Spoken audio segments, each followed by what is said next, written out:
Hello everyone, welcome back. How are you all? Today we are here with our new topic, and earlier we have studied about how to create form in Composer and how to create CSS for designing or styling our web page. So today, before designing our website, few things are there that we are going to study. So let's start with it. The today's topic is designing website using Composer. But while designing a website, few things are there that we have to keep in our mind. Okay, so let's start. The first topic is about website. What is website? The website is a collection of interlinked or the connected web pages. It is a collection of web pages which are interlinked, which are connected with each other. Means if you will click on one link, the other link or the other page will open, and if there is link in that particular page, if you will click on that also, it will be redirect to the next page. So here the things or the pages are interlinked. Okay, so this is a website consists of more than one page. Okay, next is it helps in promoting the business and selling the product and attracting a large number of customers. As you all know, the attractive things or the beautiful things attracts much people. In the same way, if we construct our website or we will develop our website in a good way or in a attractive way, it will promote our business and also the sellings will increase and large number of people will get attracted towards our website and they try to navigate it. Next point is it is necessary that our website should have good design techniques which attract maximum number of traffic. Okay, therefore making a maximum number of profit. As you know, जहाँ पे traffic होगा वहाँ पे number of profit जो होगा हमारा वो बढ़ जाएगा. जहाँ भीड़ होती है, जो दिखता है वही बिकता है. So the same thing applies over here also. जहाँ पे ट्रैफिक ज़्यादा होगी वहाँ पे लोग ज़्यादा परचेज करेंगे, गुड्स ज़्यादा सेल होंगी और सेल होने की वजह से मैक्सिमम प्रॉफिट हमें मिलेगा. सो this is all about the website and how it helps us in gaining the profit. Now moving towards the next point, that is about planning for the website. As you know, the everything starts with the planning because planning is thinking before doing. कुछ भी करने से पहले जब हम उसके बारे में सोचते हैं कि हमें किस तरह से करना है, क्या करना है, हम उसे इम्प्लीमेंट कैसे करेंगे, उसके अंदर एक्चुअल क्या क्या चीज़ें यूज़ करेंगे, that is all regarding the planning. So here also before creating a website we are going to do a planning. So in that, first is purpose. Purpose means we have to decide why we are making this website, what is the need of the website. Okay, so all these things we have to think. Second is audience. Which type of audience are going to use our website? This is defined in the audience. Next is content. Content means what are the things that we are going to show or we are going to use to show the audience. Like अगर हम कुछ goods material बेचना चाहते हैं, cell या फिर purchase का आपका वेबसाइट है, तो उसके अंदर क्या क्या कंटेंट्स होने चाहिए. सो this is about the content. Now the medium. Medium means हम किसके थ्रू अपनी वेबसाइट को डिज़ाइन करेंगे. सो this is about the planning of the website. There are 4 steps. First is purpose, second is audience, third is content, fourth is medium. The purpose will define why we are making this website, what is the purpose, what is the need of this website. The audience will decide which type of audience are going to use your website. Third is content. Content is about which are the things we are going to show into the website. Fourth is medium, that is which type of software or tool you are going to use during designing process. Now next is purpose. So here the purpose should be clearly defined. Okay, बहुत हमें अच्छे से पता होना चाहिए कि purpose क्या है हमारे वेबसाइट का। बिना पर्पस के हमें कोई भी काम नहीं करना चाहिए। In the same way website बनाते टाइम पे भी हमें ध्यान में रखना है कि हम क्या चाहते हैं, हमारा एम क्या है, ऑब्जेक्टिव क्या है, वो सारी चीज़ें एकदम क्लियरली डिफाइन होनी चाहिए। जब भी आप वेबसाइट डिज़ाइन करें एट दैट टाइम हमारा जो गोल है वो एकदम क्लियर होना चाहिए कि हम अपने वेबसाइट बना के क्या अचीव करना चाहते हैं। व्हाट इज़ द गोल और the definition that we are going to achieve while creating a website. Okay, next is हमें ये सारे जो चीज़ें हम सोच के रखते हैं कि कैसे हमें हमारा वेबसाइट का डेफिनेशन क्या होगा, गोल क्या होगा, ये सारी चीज़ें अगर बहुत ही क्लियर होती हैं तो ये हमारे ऑर्गेनाइजेशन के लिए या फिर हमारे बिजनेस के लिए बहुत ही हेल्पफुल होती हैं। All these are very helpful.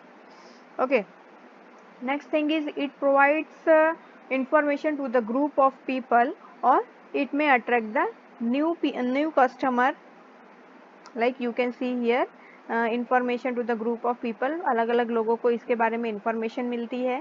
Then अलग अलग जो कस्टमर्स होते हैं, न्यू कस्टमर्स, वो अट्रैक्ट होते हैं और जिसके वजह से हमारी जो ऑनलाइन सेलिंग्स होती हैं वो इंक्रीज भी होती हैं।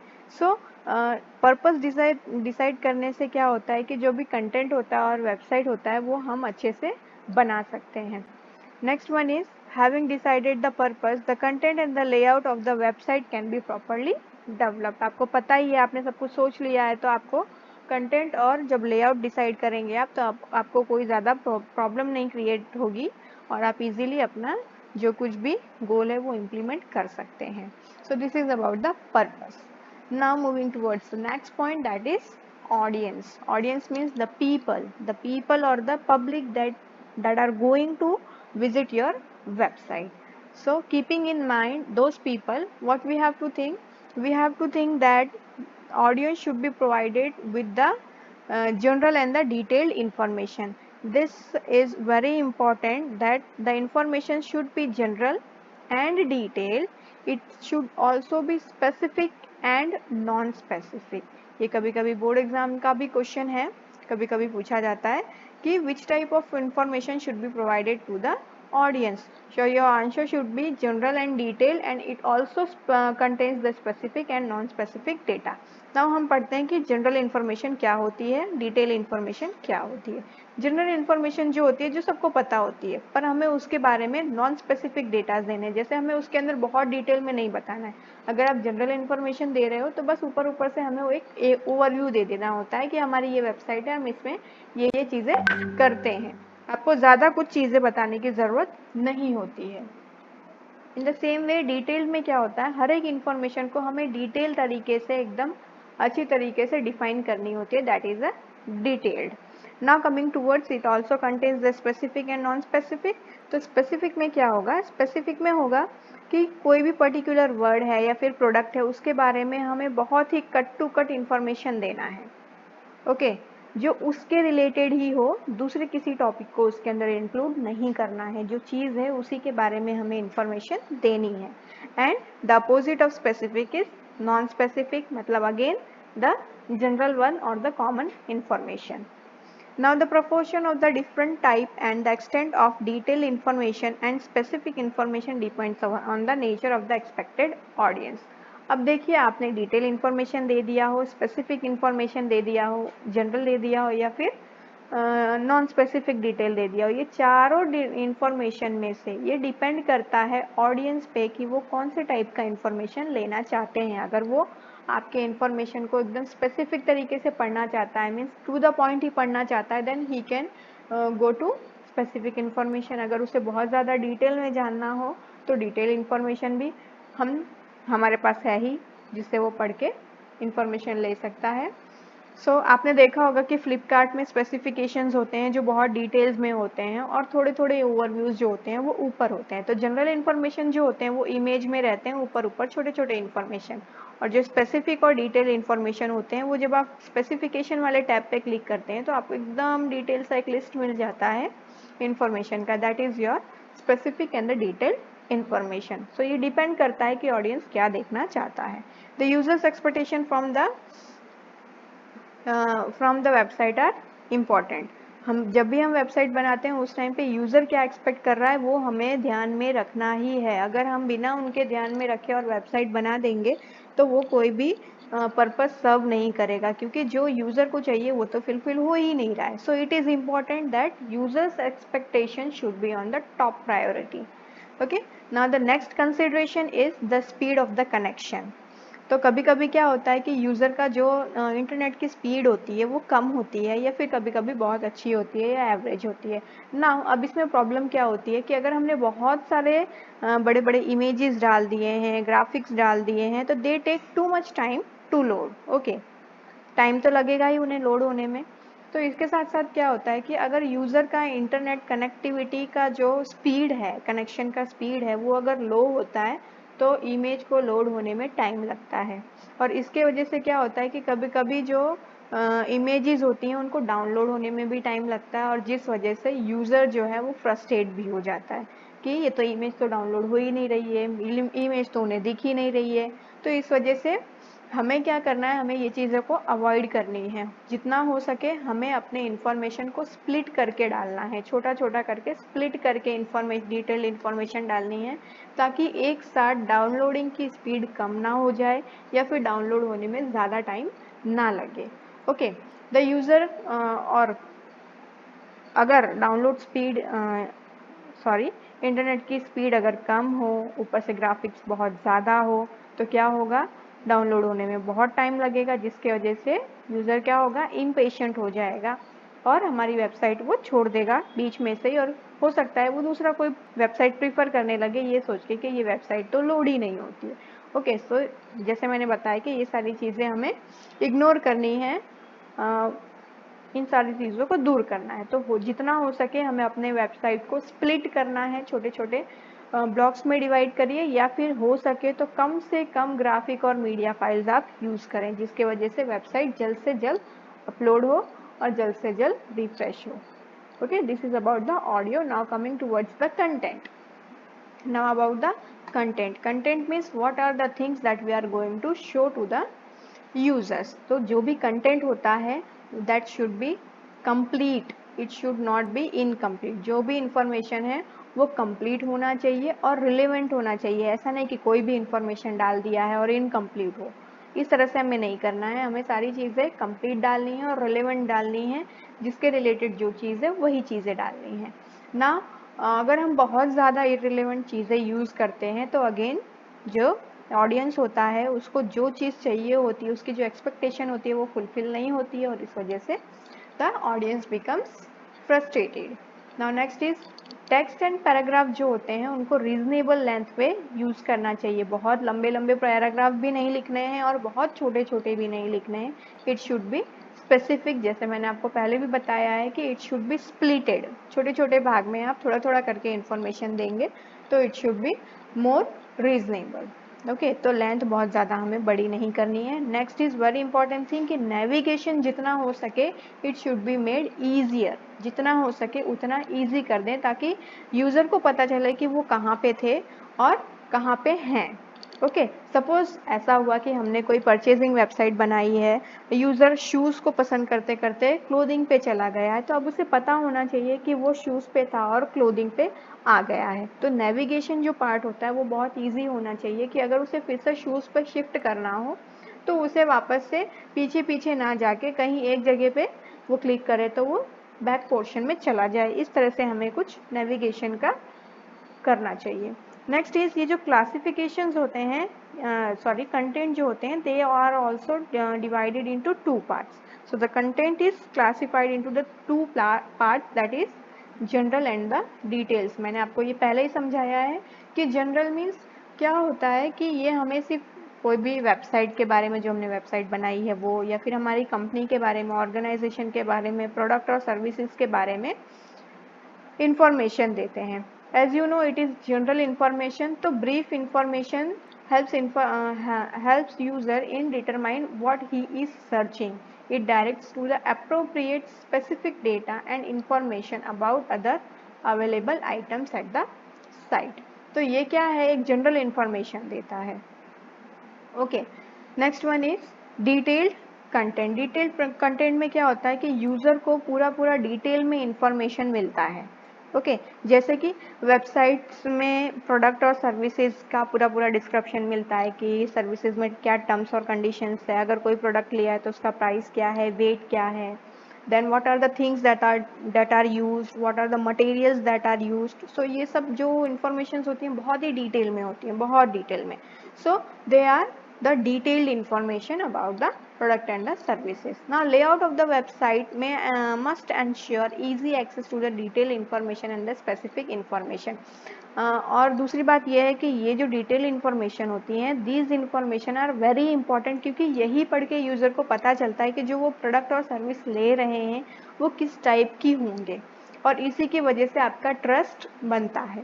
सो इट इज़ नेसेसरी कि स्पेसिफिक डिटेल्स जो हैं वो बहुत अच्छे हों और एकदम डिटेल में हो, ताकि यूज़र जो हमारी वेबसाइट को यूज़ कर रहा है उसको फुल इंफॉर्मेशन मिले। ओके, और ऐसा ज़रूरी भी नहीं है कि हर हमेशा हम डिटेल इन्फॉर्मेशन ही दें, कभी कभी हमें जनरल इन्फॉर्मेशन का भी यूज़ करना पड़ता है। Next is about your okay more and more people are using the internet. तो आपको पता ही होगा कि अलग अलग मीडियम्स होते हैं इंटरनेट यूज़ करने के लिए। तो इसमें क्या होता है कि लोग कभी कभी टैबलेट्स यूज़ करते हैं, कोई लैपटॉप यूज़ कर रहा है, कोई डेस्कटॉप यूज़ कर रहा है, कोई स्मार्टफोन यूज़ कर रहा है। इट इज़ नॉट नेसेसरी कि सारे लोग लैपटॉप्स ही यूज़ कर रहे हैं। So there are different different mediums of using the internet. By using those medium they the people buys the things और visits the website। ओके, सो अगर हम ऐसी कोई वेबसाइट बनाएं जो टैबलेट में भी चले, या फिर जो स्मार्टफोन्स में भी चले, या फिर जो लैपटॉप में भी चले, या फिर जो वेब डेस्कटॉप पे भी चले, तो ऐसे अगर हम कोई वेबसाइट बनाएंगे जो हर प्लेटफॉर्म पे, हर मीडियम में ओपन हो, इजीली एक्सेस कर सकें, तो it is very good. Because होता क्या है कि स्मार्टफोन यूज़र्स जो होते हैं उनके पास लैपटॉप नहीं होता है, बट फिर भी वो लोग वही सेम फीचर्स फैसिलिटीज़ अगर स्मार्टफोन्स में देख लेते हैं, तो it is very good। Okay, also the website should be designed keeping in mind that it is displayed in all the popular websites like Mozilla Firefox, Google Chrome's, Opera and etc। ये कहना चाहता है, this line wants to say that कि कोई भी browser हो, चाहे वो ओपेरा हो, गूगल क्रोम हो, कोई भी वेबसाइट हो, हमारा कोई भी वेब ब्राउज़र हो, हमारा जो वेबसाइट है वो ओपन होना चाहिए। It does not be like that कि हमने कोई एक वेबसाइट है वो ओपेरा में ओपन किया, या फिर हमने उसे मोज़िला फायरफॉक्स में ओपन किया तो वो ओपन हो जा रहा है, बट अगर हमने उसे इंटरनेट एक्सप्लोरर में ओपन किया तो वो नहीं हो रहा है। तो इस टाइप से नहीं होना चाहिए। हमारा जो वेबसाइट है वो सारे ब्राउज़र को सपोर्ट करना चाहिए और सारे डिवाइसेस को सपोर्ट करना चाहिए। So these are the two mediums that with the help of which these users or these visitors are going to visit or use our website. These two mediums are the first is the device like smartphones, tablets, laptop and all the electronic devices। next one is about the browsers। तो devices भी support होने चाहिए और browser भी support होना चाहिए। जब दोनों ही सपोर्ट होंगे तो ही हमारी वेबसाइट एक अच्छी वेबसाइट कहलाएगी। Now here are the few open source software that are used for developing the website, क्योंकि हमें पता है कि हम कंपोजर तो यूज़ कर ही रहे हैं। Composer is an open source software that is used for creating a website. But अगर हमें कंपोजर ना यूज़ करना हो तो we can use these softwares। so in that first one is Aptana, that is it is also a IDE। IDE means Integrated Development Environment। It is used for developing a web application, means websites। It provides language supports like इसके अंदर हम HTML में भी coding कर सकते हैं। We can use CSS, JavaScript, Ruby, Rail। Okay, these three we have completed, that is HTML, CSS and JavaScript। ये तीनों तो हमने सीख ही लिया है। Now In addition to that, we have Ruby, Rails, PHP, Pythons and other so many languages. So ये सारे languages हैं जो Aptana Studio जो है वो support करता है. Now इसका जो इसके अंदर बहुत सारे plugins भी होते हैं. Plugins means it is the additional software that is used to support the Aptana Studio. Plugins का मतलब होता है ये अलग से कुछ सॉफ्टवेयर्स होते हैं जो हमारे कुछ कुछ फीचर्स को सपोर्ट करते हैं, लाइक माइक्रोमीडिया फ्लैश जो होता है, या फिर फ्लैश जो होता है अगर हमने उसमें कोई एनिमेशन बना दिया है और वेबसाइट पे वो डिस्प्ले हो रही है तो मीन्स वो प्लगइन है एक जो हमारे एनिमेशन को सपोर्ट कर रहा है. ओके इसका जो अभी करंटली यूज्ड वर्जन है that is 2.0.5. It is also known as Aptana Studio 2. Okay, this is the latest version. Not latest, it is currently in use. Okay, it is also used with these three, that is HTML, CSS and JavaScript. If you want to download this Aptana Studio for using, you can visit this website www.aptana.com. so this is the first software, open source software along with the IDE that we use in place of Composer. Now next one is Blue Griffon. Blue Griffon is also a open source software and it is the source of WYSI WYG HTML editor. It means that what you see is what you get. So the full form of WYSI WYG is what you see is what you get. It means that आप जो देख रहे हैं वही आपको मिलेगा. सो यहाँ पे क्या होता है कि आप जैसे जैसे डिज़ाइन करते हो और आपको जैसा जैसा डिज़ाइन में दिखाई दे रहा है इन द सेम वे आपको वेबसाइट में भी दिखाई देगा, इसीलिए इसे कहा जाता है WYSI WYG HTML एडिटर्स. अगर आपको ये ब्लू ग्रिफिन डाउनलोड करना है then you can visit www.bluegriffon.org. The languages which are supported by Blue Griffon are English, Dutch, German, Chinese और इस तरह के बहुत सारे लैंग्वेजेस जो हैं वो इसके द्वारा सपोर्ट किए जाते हैं. Now it is an intuitive application that provides web developers with a simple user interface which allows them to create attractive website without requiring in-depth technical knowledge about the web standards. अगर आपको web standards के बारे में कुछ पता नहीं है कि वेबसाइट कैसे बनाने हैं, उसके क्या क्या स्टैंडर्ड्स है, क्या क्या रूल्स है, क्या क्या नॉर्म्स हैं, तो ब्लू ग्रिफॉन जो है वो ज़्यादा इतना कुछ उसमें ज़रूरत नहीं होती है. अगर आपको थोड़ा बहुत भी नॉलेज हो, बहुत ज़्यादा डीप में नॉलेज ना हो, पर आपको थोड़ा थोड़ा भी अगर नॉलेज है तो आप ब्लू ग्रिफन यूज़ करके वेबसाइट इजीली तैयार कर सकते हैं. Next is and the last one is Amaya. Amaya जो है वो एक वो भी it is also a type of free and open source software and it also supports WYSIG, that is what you see is what you get editor. Means इसके अंदर में भी क्या होता है कि जो आप वेबसाइट में बना रहे हो the same is going to be the same look is going to have in web browsers also. So it is developed by WWW, that is World Wide Web Consortium, जिसे हम शॉर्ट में बोलते हैं W3C. Okay so initially इसमें क्या था कि HTML और CSS एडिटर ही होता था and now it is grown into the editor for many XML based system. इसके अंदर बहुत सारे XML बेस्ड सिस्टम्स भी हो गए हैं और if you want to download it you can use www.w3.org Amaya. So this is all about your open source software. Hope you have understand it well. So thank you and have a nice day.